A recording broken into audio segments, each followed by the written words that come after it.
Hi everyone, it's Savannah from China Admissions, and I'm here with the update on the Chinese border for the fall 2022 semester. As of this time, the Chinese border is partially open. It's not open to every student yet, but we're seeing an increasing speed in the process of opening up to more and more students and more countries. So it might seem like I'm being a little bit vague in this video because I'm not going to list every single country or university that's open. And that's because the situation varies a lot based on Chinese university and based on country. The universities are all opening at different speeds to different students, and that is due to a few reasons. The first reason is the situation in the province or the city where the university is located. If your university is located in an area in China that has some stricter COVID controls, then the university might not be able to open to all of their students just yet. That's why we're seeing different universities letting students in at different times. The second reason is that some of the universities are choosing to bring their students back in batches all at once. So some universities are choosing to start by bringing the senior students back to China, and then they'll work their way back down to the first year students. So if you have not been contacted to return to China yet, or no one from your university has been able to return at this time, it might be due to one of these reasons, and just stay patient. The signs are all trending in a very positive direction. So let's get into the latest updates. As of this past week, more and more Chinese embassies in various countries around the world have posted notices on their websites that international students of Chinese universities are able to apply to an X1 visa. I'm not going to list all of the countries because the list is changing quite rapidly, but you can check the website of the Chinese embassy to your country, or you can click the link in the description where we have live updates of everything that's going on in the countries that are open right now. So even if your country's embassy is open for students to apply to an X1 visa, you actually need the permission of the university first.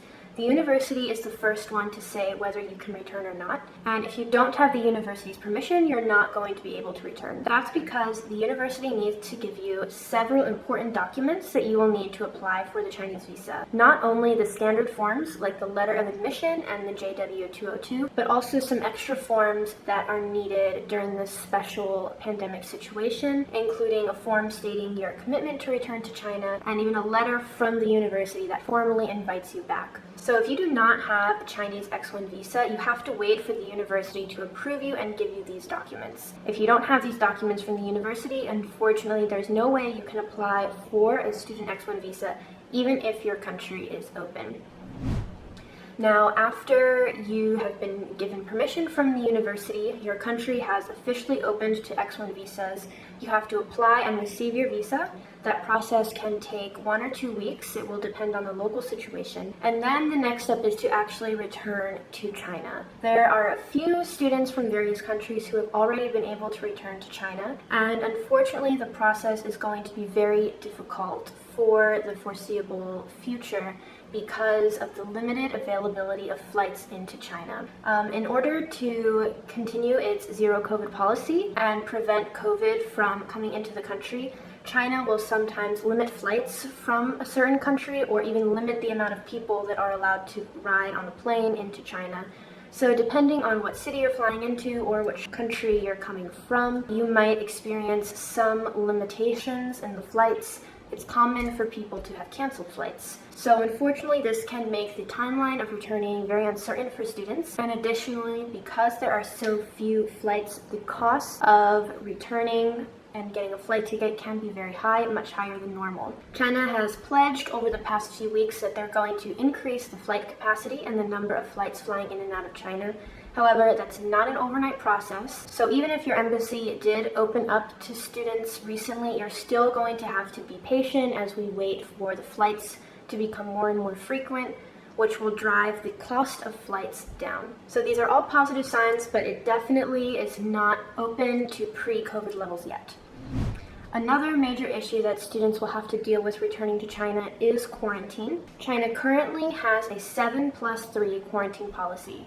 which is 7 days in an official quarantine hotel and 3 days of home observation, either in another hotel or in a dormitory that the university will set aside for you. The amount of days that you need to quarantine may change based on your situation. You might need to quarantine for longer if you test positive for COVID once you land in China, or you are flying into a Chinese city that's experiencing a COVID outbreak, or you actually need to transfer between multiple cities. Because China's zero COVID policy is a fundamentally flexible policy, you will find that different cities in China may have different anti-epidemic policies at the same time. So if you fly into Shanghai, you may have a very different quarantine experience than someone who's flying into Wuhan or into Hangzhou. The situation varies based on province, city, and the local conditions.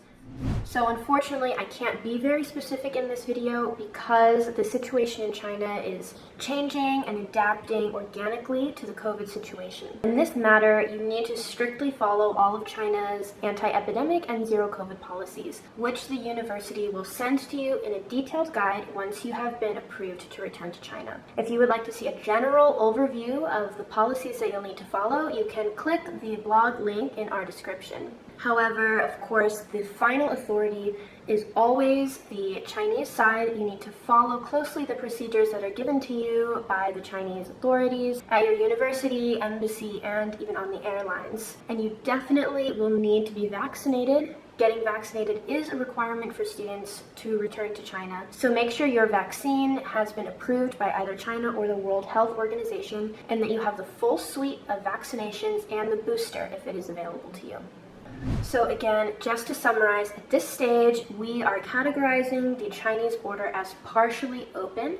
There are positive signs, and more students are being called back by their university and are able to apply for student visas, but it is not 100% of students yet. We're still a long way from pre-COVID levels of both flights and student visas being granted. So if you have not received notice from your university yet, there are a few things you can do. The first thing is to contact the university and state that you're willing to return to China and you have the budget to do so. You can also contact your embassy and ask them directly if they are accepting student X1 visas. The other thing you're going to have to do is just be patient. There are really positive signs that opening up is continuing at a gradual, coordinated level. Unfortunately, we don't know which university or which country is next in line to open up, but we believe that the process will continue opening throughout the rest of this month and into the fall.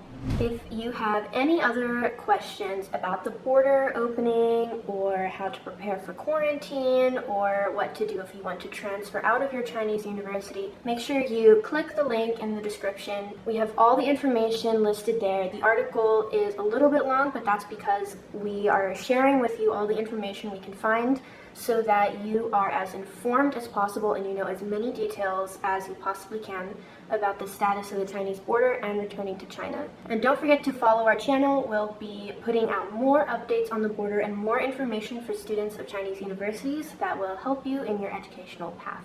Thanks for watching, and don't forget to subscribe.